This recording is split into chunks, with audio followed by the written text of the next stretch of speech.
Hey, how you doing? This is Sherrita C W Delacruz, and this is the Figures of Speech Talkcast, powered by Blast Music 24/7, Esoterica Entertainment, and you. Today, we are talking with Andi Beurger, the founder of Voices Against Trafficking. Could you bring her on? Hey, how you doing, Andi? Hey, Sherrita, I'm doing well. Thanks so much for having me on today. I'm really honored to be here with you. Wonderful. We're honored to have you with us today.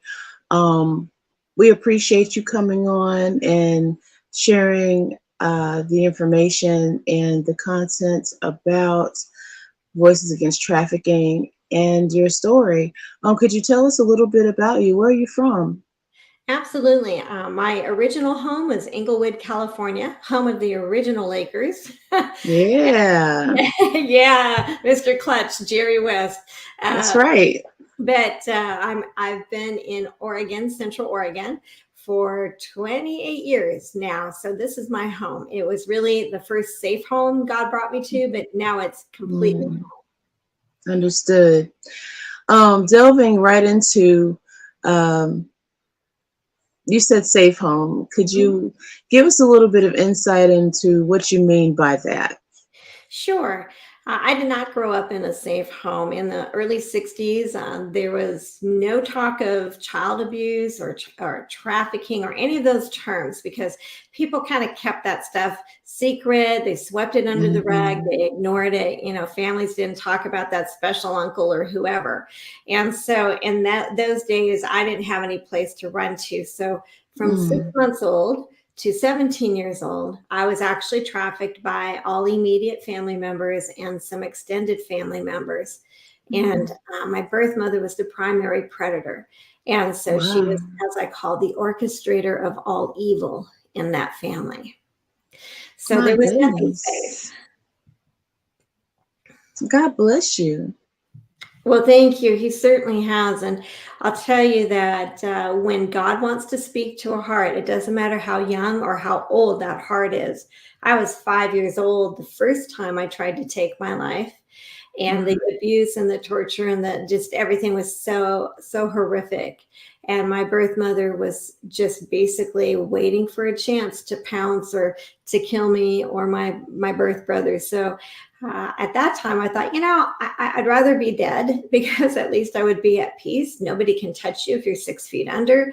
And I was just a kid. I didn't have anyone to talk to. And there were no family members that were involved because that's what abusers and predators do. They isolate you, they alienate you from anyone because that's how they control you.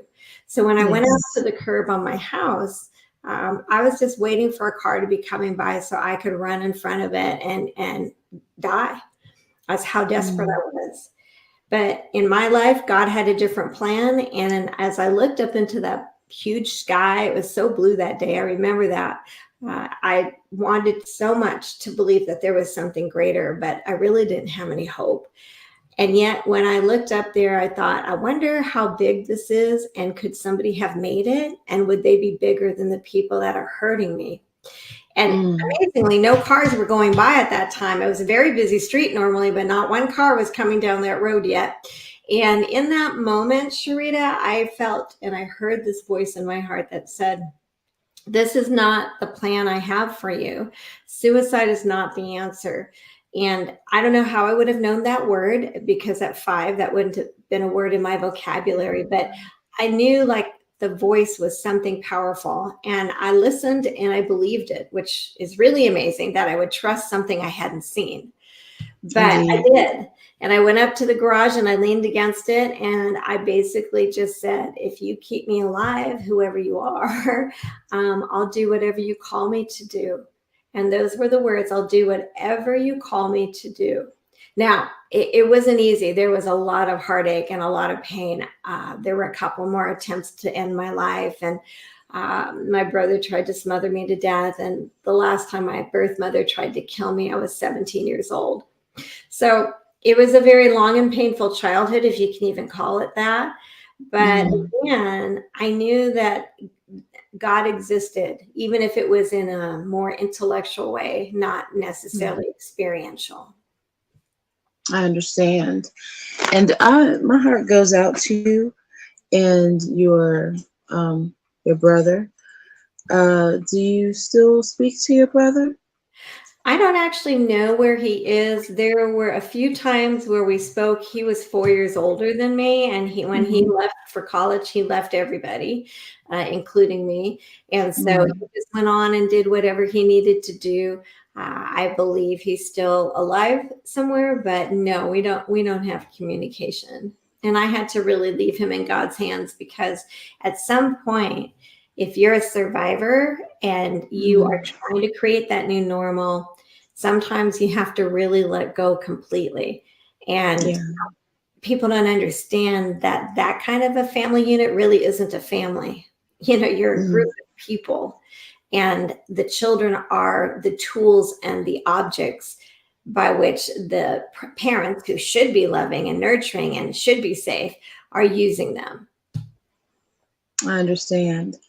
If I may ask, Mhm.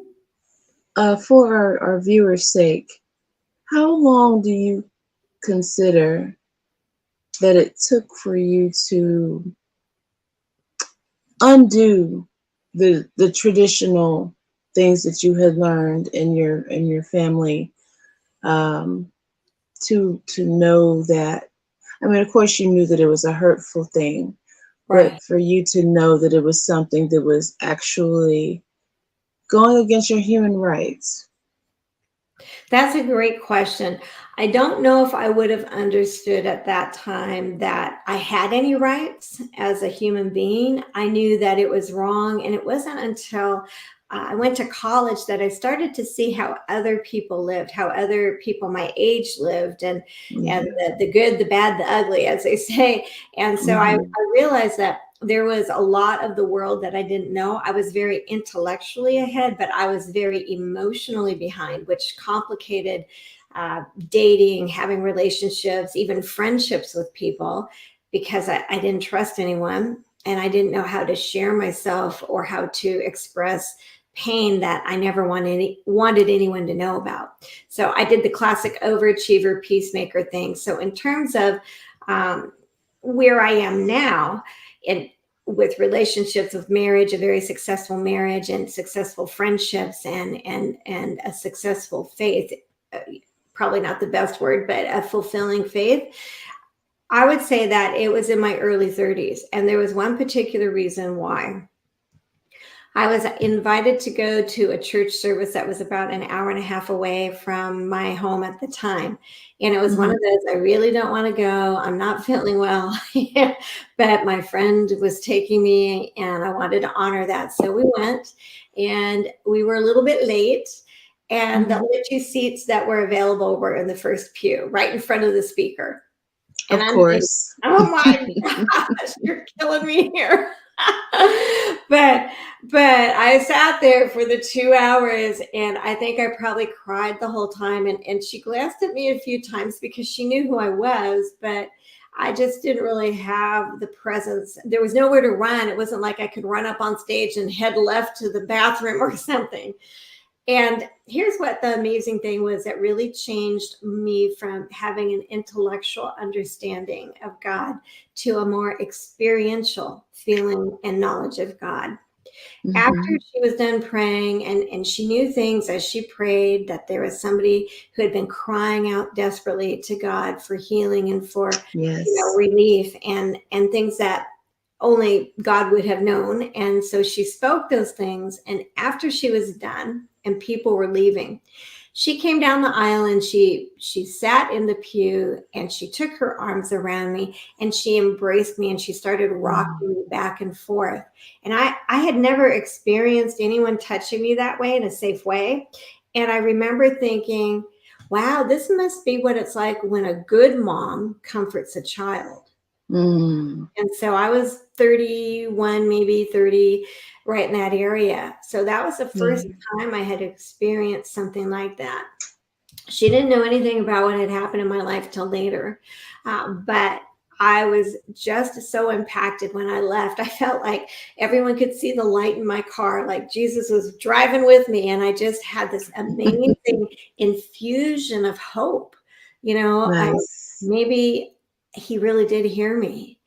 And so from that point on, then he had pursued me obviously my whole life, but I pursued him and I wanted to Yes. know more. I wanted the joy. I wanted the light. I had always prayed, but in a childlike way. And now I was beginning to grow. And at the Mm-hmm. time I was in a very abusive marriage. So it was very difficult to just cut bait and run, but it eventually happened. And then God, in his goodness, of course, brought the most amazing human I've ever known into my life a few years after the Yes. divorce.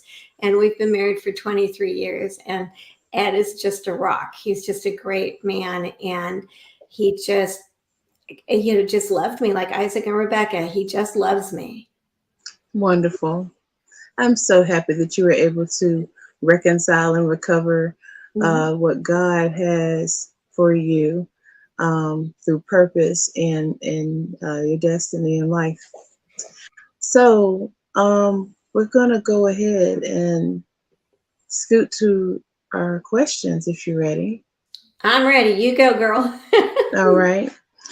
What experiences occurred for you to be so passionate about human trafficking?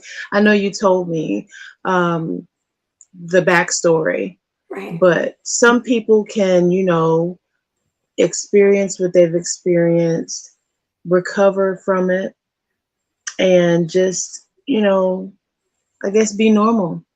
What inside of you was like, hey, I got to do more than heal myself. I want to That share my passion with others. That's so true. And thank you for redirecting that because I do want to share that. I believe that what happened was that I always had a heart. When I was 19, I didn't know anything about how to deal with what had happened to me.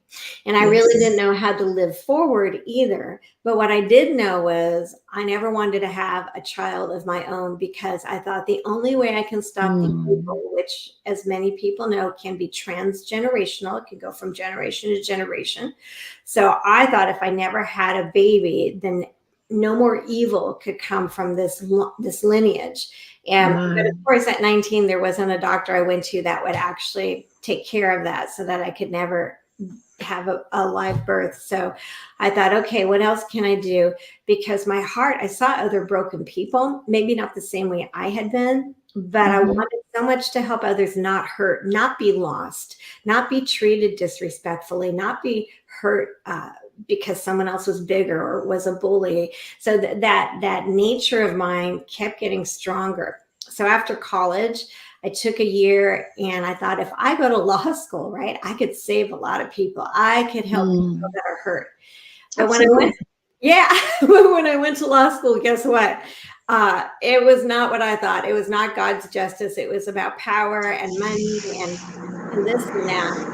And so I just Mhm. decided that, okay, I'll take my law degree, I'll go back to business and then try to create some kind of success so that if I'm okay, I'll have the resources or the ability to help other people. And that's exactly what I did.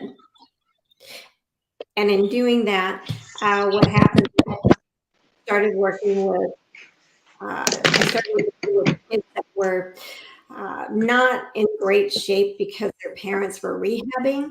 And so I would help them at this halfway house.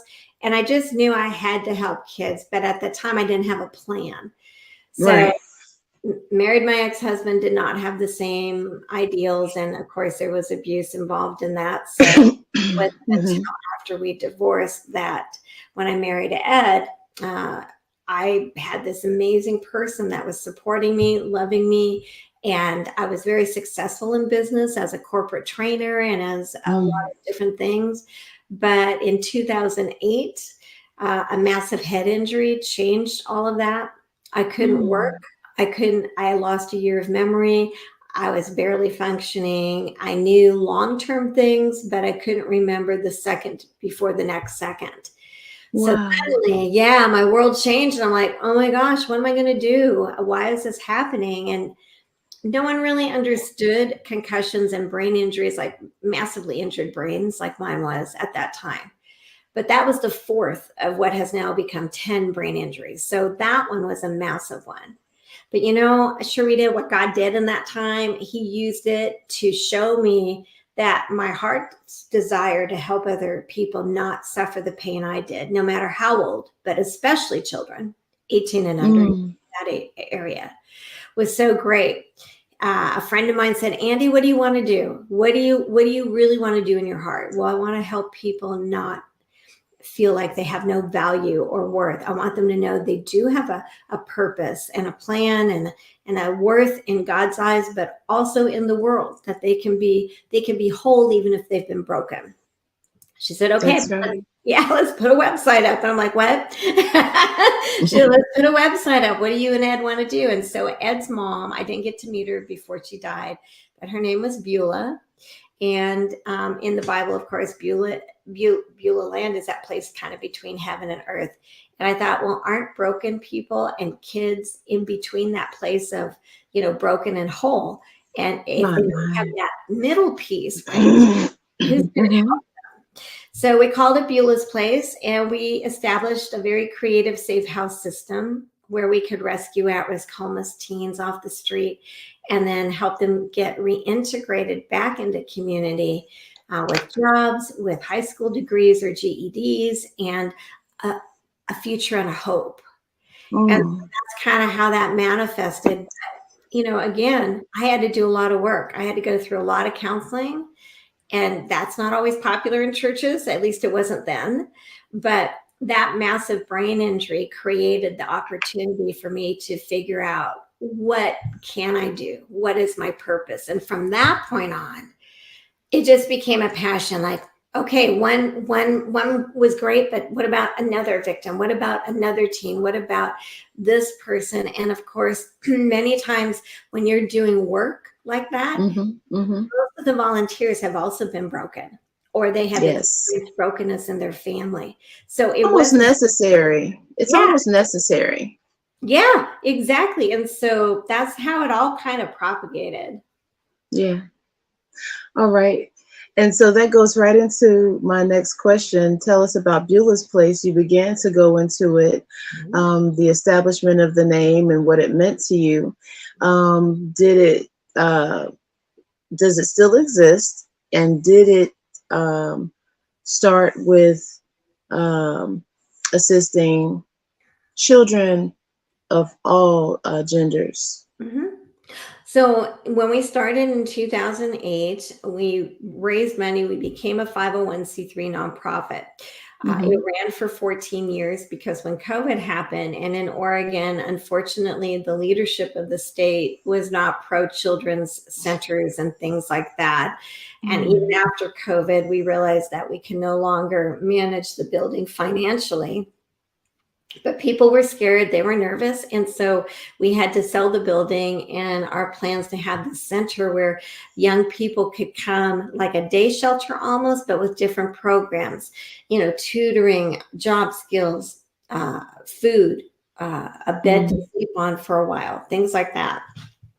And that was very heartbreaking. But at the end of those 14 years, we rescued over 300 plus teens, and that means 300 plus generations with all volunteers. We had no staff.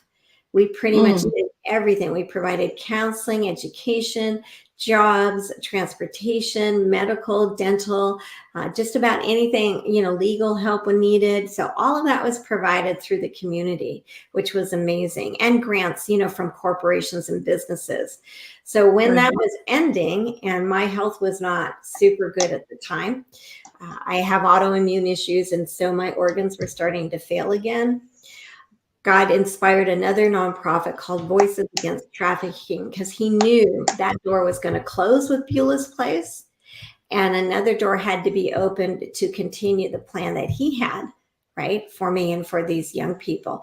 But to your point, yes, we accepted all kids. It didn't matter where they came from, what their preferences were. At that time, it wasn't as big an issue as it has been in the last couple of years. But either way, if it was a person that was hurt, 18 or under, or 18 to 21, actually, we weren't licensed for minors, but we help the 18 to 21-year-olds mostly. They're the ones that are on that brink of either replicating where they came from and what was done to them, or possibly making a step forward if they have help, or falling into the system criminally or otherwise.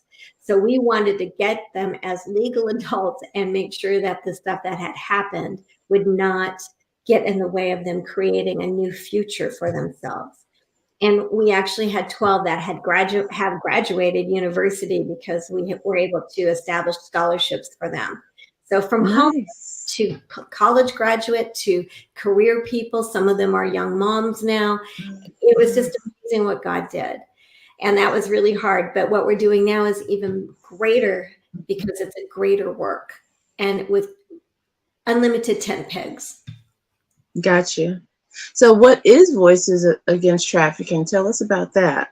Sure. Voices Against Trafficking is like a network of networkers. So think about the hub of a wheel, that would be us. And then all of the spokes of the wheels are individuals like yourself, media members, churches, other nonprofits, legislators, healthcare professionals, any human being that wants to be part of the solution and says, add me to the roster. I add my voice. I want to be part of the solution and I'm with you. So those spokes, right? The more spokes you have, the stronger the wheel, the farther you That's can right. go, right? Yes. We want to go really far. And we have some charter members who started with us. And we were really blessed that we were able to launch on Capitol Hill back in 2019. We had a lot of support from both sides of the fence, so to speak. But again, Voices Against Trafficking is not political. It's not religious. We don't believe in left versus right. We believe in right versus wrong. Because human trafficking, domestic abuse, child abuse, anything that violates a human being's rights, and especially their person, is wrong on every level. Yes. And Yes. it's not regardless of gender, regardless of socioeconomic status, regardless of culture, because at that point, we are all human beings. That's right. So that is amazing. That is absolutely amazing. And the whole vision that you had, just having it come to fruition, I'm sure it was exciting. But did you have any opposition? Like people who were like, yeah, Andi, what are you doing? You want people to really know what's going on, and you know how you get the naysayers out there who stand in the way of your vision. Yes, there are always people that will look at what you're doing for whatever reason. And we told this to the youth we worked with too. There's always going to be somebody who thinks that they should have what you have once you're successful, or that think that you shouldn't have or shouldn't be doing. But at the end of the day, it's your choice. And so don't let them into your circle, so to speak. Well, for us, yes, Ed and I had some death threats from a couple of people that were not happy. We had 2 women, 2 young girls that had boyfriends or partners, and for different reasons in the early days. And we just accepted that, God brought this to us. God's going to protect us. We had people that tried to discredit me, that out of jealousy or I don't know what, because we won grants that some other people didn't win. But it was just the way it was, right? That was God's favor to us. It wasn't a competition against anyone. In fact, we were very generous, and we still are, even as Voices Against Trafficking, for other organizations. If we can help in any way within our realm of what we do, we do that. We want to share whatever blessings we have. However, the blessings have to go to the people we serve, to the voiceless, to the downtrodden, to the brokenhearted, to the unsheltered, whoever is in that mix. So Voices Against Trafficking is mostly propelled to do a few things. So one is awareness. We have to create greater awareness in our neighborhoods, our communities, our legislators, our nation, around the world. Greater awareness so people understand not only what it is, but how devastating it is. Not the way we show human trafficking in movies. Okay. Which is not a bad thing. It's just, it's not always realistic, because predators look like your librarian or your dentist, or they're not what you see in the movies. That's right. Yeah. So they can look totally safe. They seem like they're very nice. They know how to blend into communities, but they can be just as much a predator as any of the ones that are portrayed. So awareness, and awareness brings prevention, and prevention is always the best way to stop a trend or stop a tidal wave like human trafficking. If we prevent people from becoming victims, the predators have nothing to use, right? They have no human product. After prevention, we want to inspire action, even to that poor parent out there that's stressed out. Maybe they're a single parent. They don't have money. They don't have time, but their heart is big and they want to help. So we have ways that they can do that too, even by adding their voice to our roster at voicesagainsttrafficking.com, which is just a way of saying, I'm with you. I support you. And I want my voice on that roster, because when we have a million names, Sherrita, guess what? We're going to be knocking on some doors, and we're going to be able to say, we have a million potential voters, or we have a million potential participants in this, whatever it is. But there are people out there that are good. But the good people need to know who the black hats are, who the predators are, what they're doing. That's right. May I interject? I just would like for you to give our viewers a little clarity. People generally think that human trafficking is about sex workers. Can you give the definition of what human trafficking is? Because it's not always about sex workers. Could you do that for us?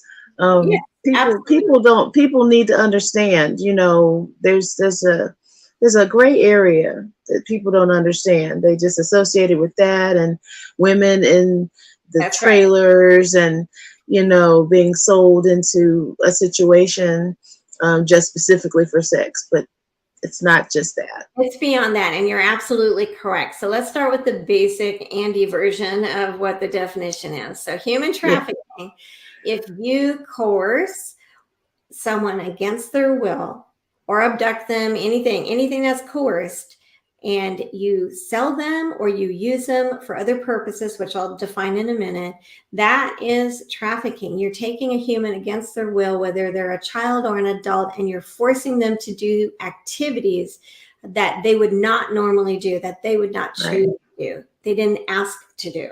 Now, you're right. The forms of human trafficking, obviously, we hear about sex trafficking all the time. We're selling kids, we're selling people, and and that's true. One victim could be sold 20 to 25 times a day, whether they're 12 years old or they're 20 years old. Okay. My God.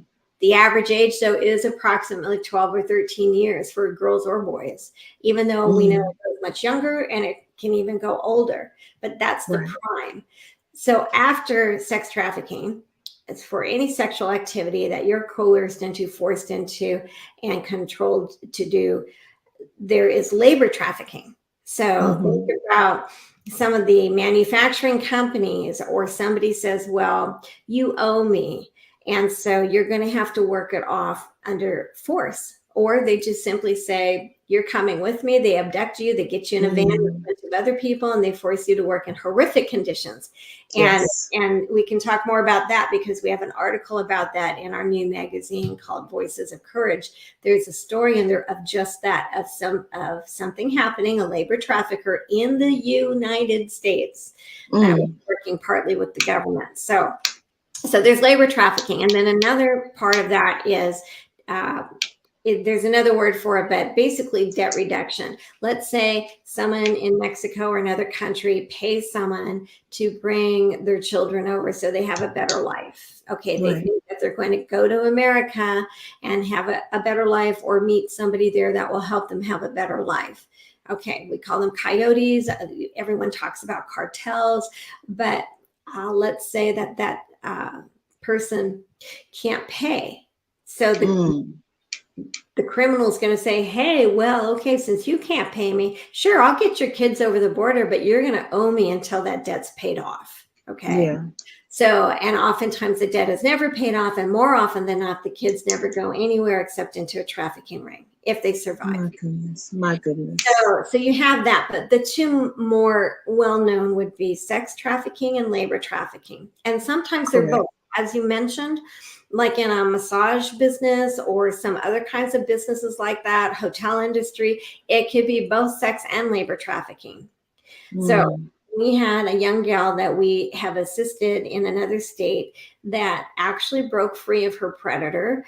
She became pregnant. She had a child. She wanted a better life, but she was a stripper. She was a prostitute under force, under coercion. She had been recruited very young.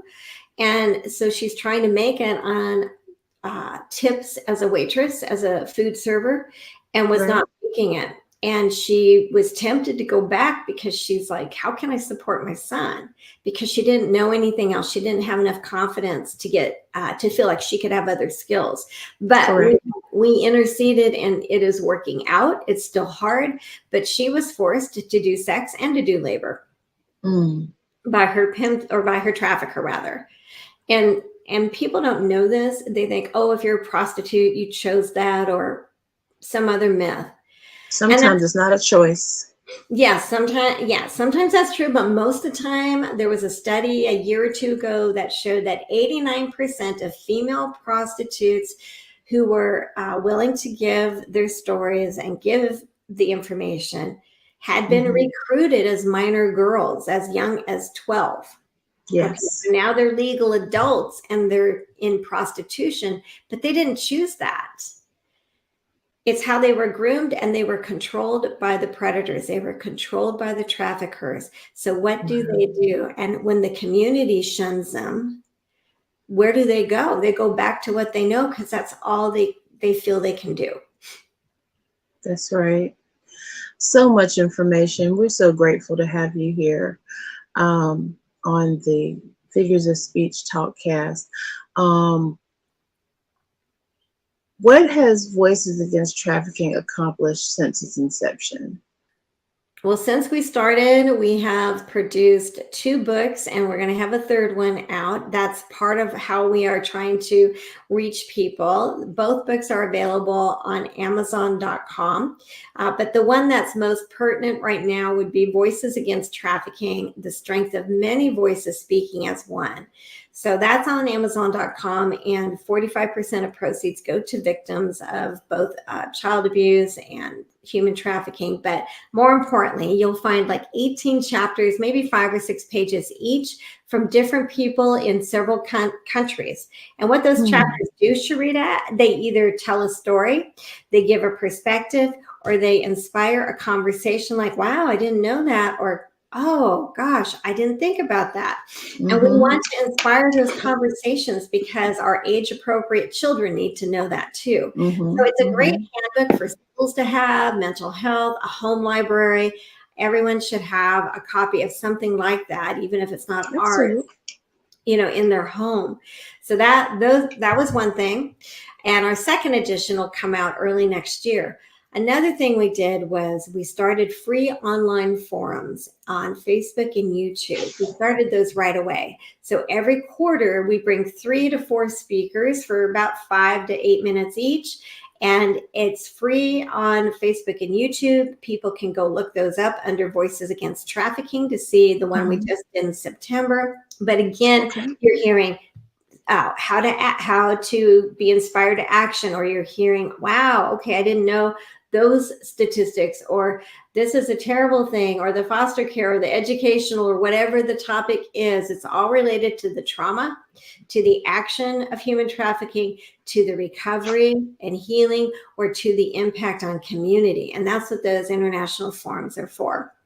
So we have those twice a year, beginning in 2024. We had them quarterly, but we have a lot more programs we're bringing out. So we're trying to balance everything. But again, those are great things. The other, what happened earlier this year, unexpectedly, another God thing, we launched a magazine called Voices of Courage. And Voices of Courage celebrates the everyday heroes that are out there fighting for human rights, fighting for the people that have been violated, that have been discarded by society, that need to have a voice that is powerful, and collectively we're a powerful voice, but also the help that they need to address those violations. So we celebrate known and unknown heroes. And we also, again, provide tools, provide awareness, provide steps, actions. So our new edition is now ready for order. It's Mm. on voicesofcourage.media, and people can order that now. It'll ship out in 3 or 4 weeks. And we are so excited about that issue. We have an amazing woman on the cover, and I'm not going to tell you anything about it because you have to get the magazine. That's right. I think I can Go arrange get it. but for everyone else out there, it's another tool. Some people like the magazine format, and ours is very high end. It's kind of a combination between a book and a magazine, but it's what we call the coffee table magazine. That's Laminated right. cover, heavy paper, so it's high quality, something you can pass on or share if you wanted to. Mm-hmm. So we've done that, and then we also put a billboard up in Times Square a couple years ago with a help text number, because on that particular night, we wanted anyone that was in trouble to be able to get help or to reach out if they were in danger. So, and then as we go along, we have added memberships to Voices Against Trafficking. So, for example, a lifetime membership for $50. That's it. No one's going to bother you. No telemarketer is going to call you. But it starts at $50, and then it goes to $100 and $250, and our platinum level is $1,000 one time, just to help us keep going. We have no staff at this time. You know, we hope in the future we do. That would be really good. But for now, those memberships are very important to our internet, to our communications, to getting scholarships, to helping rescue on a case-by-case basis. So those memberships are located on our website at voicesagainsttrafficking.com. Okay. And then our new thing, are you ready? Mm-hmm.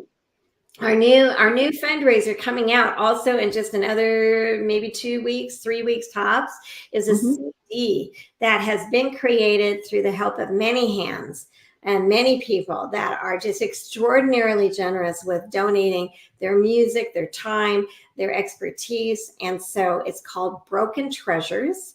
And we are all treasures. Every life is a treasure at any stage, whether it's from conception or on the way out of this life. Every life, every heartbeat matters. But a lot of us are broken or have been broken. So that's right. Brokenness is the truth. And the treasure is finding the hope that we're offering. Yes. So all of these tracks are professional. And there, like I said, there are names that people will know, like Anselm and the Wailers and some of the others, George Clinton. So we have a lot of different genres on that CD. And we are going to offer that as our fundraiser so that we can continue doing other programs, like a specific age-appropriate curriculum about being aware and staying safe. Yes. And then also to actually send out active, highly skilled teams to do rescues as soon as possible, since we have the funding to support that. But the Broken Treasure CD is not only for us. Guess what? We are offering that CD also to nonprofits around the world or around the country. And what we want to do is help them too, because that's who we are.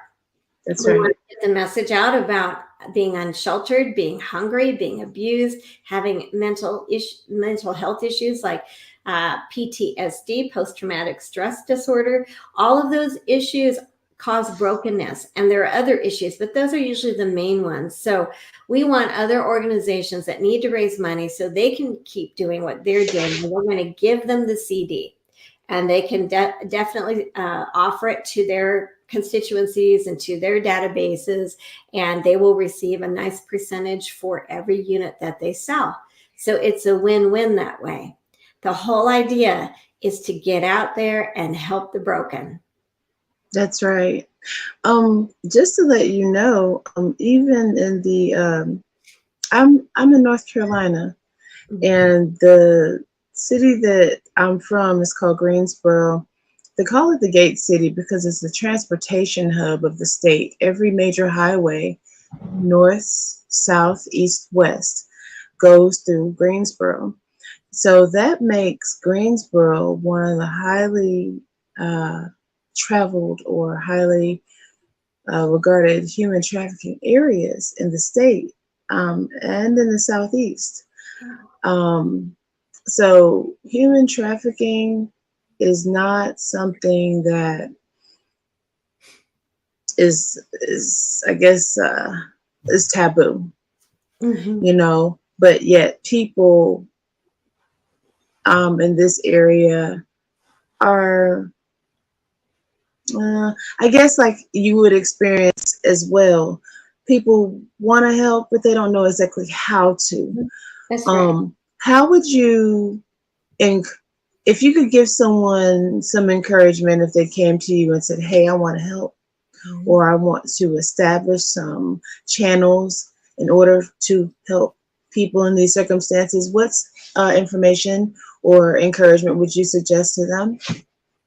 That's a great question. And what I would start with is we have helplines and hotlines for human trafficking, child abuse, suicide awareness, alcohol and drug abuse, or drug needs, all on our website at voicesagainsttrafficking.com. So I would suggest Mhm. first put those numbers in your phone today, because being prepared will help prevent. And what I mean by that is you run across something, you're not sure who to tell, who to talk to, you can call that number, and in anywhere in the states they will find help, or they will help direct you as to how to report, or what to look for, what to be aware of. So that's an easy one. The second thing is, for people that want to help, they can definitely go to their community, find out from the local law enforcement if they're even doing anything about this issue. What Yeah. are ways that we can be more aware? Can we bring training in? Voices Against Trafficking offers free virtual training on the Be Aware, Mm. Be Safe program. So anyone can access that or can contact us through the website, and we will set that up. We're going to do a big training on Monday, actually, and we're going to be able to train people in another state that run a nonprofit for domestic abuse survivors. And they want to know more, and they want to know about trafficking. So we're combining those issues together. So use the Gotcha. speakers we have. Yeah. We have a bunch of speakers on our website under charter members. And again, most of them virtually will speak for free or help out. In person, of course, that's a different situation. There could be some cost, but we are here to help the community and learn.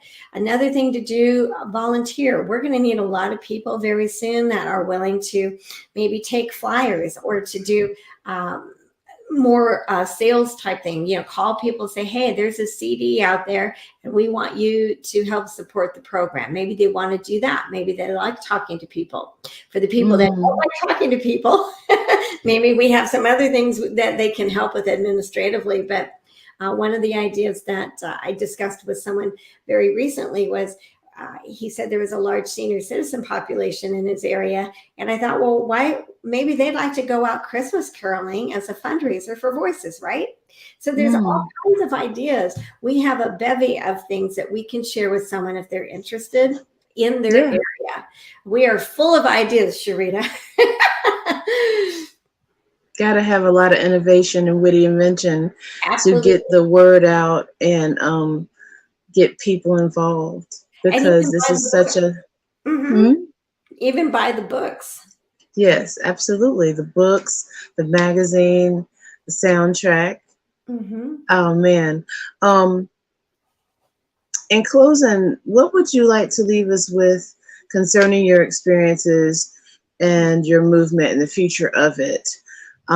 This is Domestic Violence Awareness Month, October, so this is very fitting. Although, women like us, domestic violence awareness is something that's, considered every day. Hmm. Um, they dedicate a month to it, but people need to be aware of it consistently, to be aware, to Yes. also not get themselves into situations that would make them become, I guess, involved in a negative way. We want to have positive aspects. Could you provide us with that Sure. before we leave today? Sure. Absolutely. One of the things is, and I always try to say this on each show, if you have been affected by that violence, by domestic violence, by trafficking, by sexual assault, anything, emotional abuse, mental abuse, which is just as painful, it's just a different type of abuse. But first of all, if you've been victimized, it is not your fault. Okay. Mm. It is Yeah. not your fault. Nothing you could have done could have brought that on. And I want you to know that. The second thing is, having experienced the shame and the guilt and feeling like yesterday's garbage most of my early life, and like I wasn't worth anything. You know, I want you to know that you're not alone, okay, that we are here. And that one of the books, A Fragile Thread of Hope, about my story and some of the kids we rescued might be very helpful. But more importantly, find somebody that is a really good listener, okay? Somebody that will not judge you, somebody that will just let you be who you are, okay? And if you need help with that, that's what the numbers are for. That's what we're here for. We try and encourage that. Since it's domestic violence abuse, if you raise a hand to anyone that is more vulnerable, that is inappropriate, that is out of anger, I ask you to stop that, because there are more people looking and watching now, and more people that are getting encouraged to take action. So you have a choice to stop that. If you're on the edge of stress, financial stress, all the things that happen in the world today, we're a little sideways out there right now, but that is never a reason to hurt a child, to hurt an animal, to hurt anybody on purpose out of that anger or that frustration. So please call one of the numbers, get some help, and let's not do that. So that part is done. But for the real finish, you know, I would encourage people, go to our site, get some information. We're going to have a brand new site out in a couple of weeks or sooner, but the one that's up there now has a lot of good information. And if you have questions, email me directly. You can go to contact and you can reach me through that site. But also consider a membership. Consider saying, you know what, I can give up one latte a week or something, you know, and make an impact, because I'm going to be a life member. I'm going to go on record saying, I want to be part of the solution. Because our memberships, all the tools we use, those go out to thousands of people, and we need to support that so we can continue reaching them. One of my goals is to get the next book out to every member of Congress and hopefully make an impact that way, right? You can only try. But again, there are a lot of goals. We want the education program. We want to put a special kind of shelter in every state. So we need corporate sponsorships. We need every person, whether it's $1 a month. I had a lady who had a fixed income, and God bless her, because when we had all those kids, her $5 a month added up to $60 for the year. And that was that was gas for the month for one of our kids. It was groceries for a couple weeks. I mean, we stretched a penny. So there is nothing too insignificant to contribute. And if you don't have the dollars and you have time, find a youth shelter. Be one of those watchdogs or neighborhood watch type people that just show up and kind of sit in the park and look at things and make sure the kids are safe. Nobody's out there trying to hurt them, or show up at the basketball court or the youth center. We want more people out there, because no matter how much law enforcement we have, they can't watch everything and be everywhere.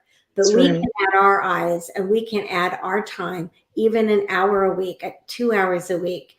Go and be a watchdog, whether you have children or not. Indeed.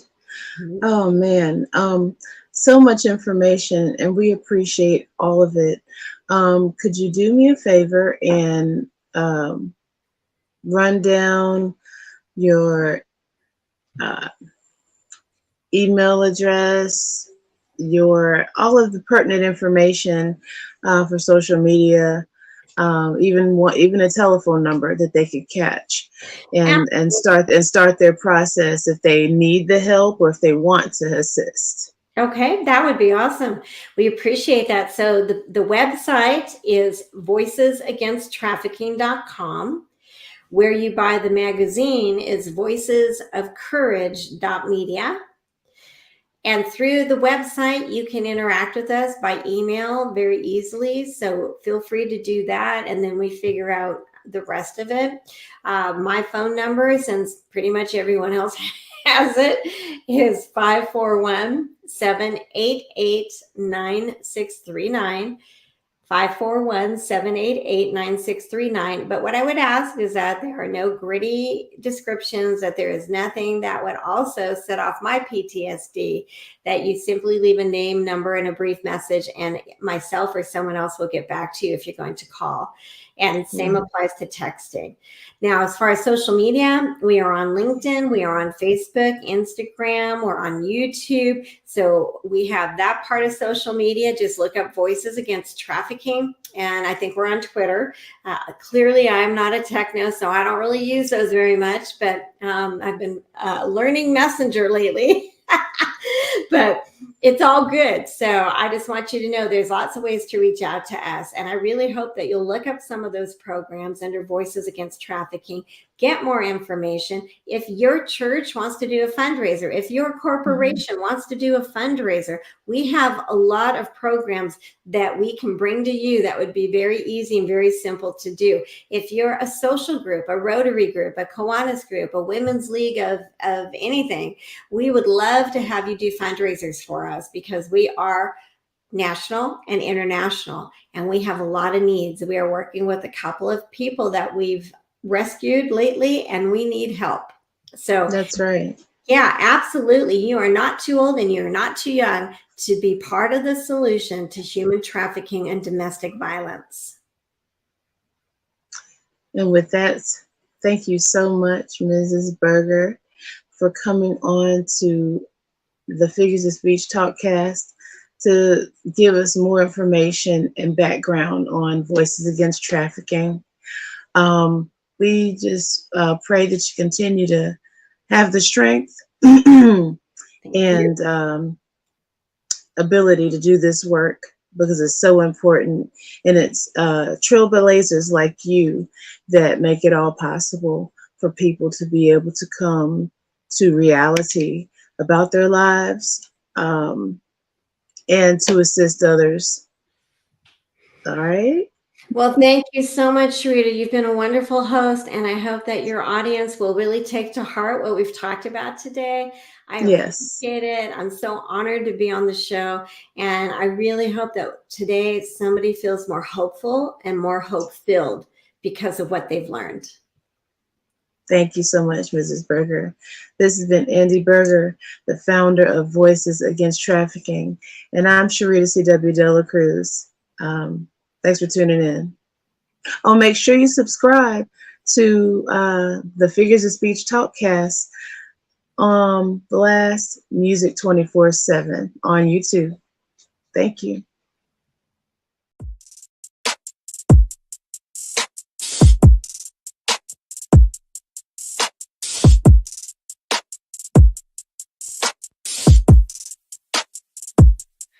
You can steal my pictures, try and use my name, acting tall just like me, but you'll never be the same. Looking in the mirror, not liking what you see. Why would you sit here and lose your identity? So go and waste your day, throw all your time away. You'll never get too far. No one will hear what you say. It's so sad to see you waste your energy instead of being you. You try to be like me, try to be like me, try to be like me. You try to be like me, try to be like me. You're looking so dumb and acting such a fool. I would have lifted you up, instead you have no clue. Looking in the mirror, not liking what you see. Why would you sit here and lose your identity? So go and waste your day, throw all your time away. You'll never get too far. No hear what you say. It's so sad to see you waste your energy. Instead of being you, you try to be like me. Try to be like me, me. Try to be like me. You try to be like me, me. Try to be like me. Try to be like me, me. Try to be like me. You try to be like me, me. Try to be like me.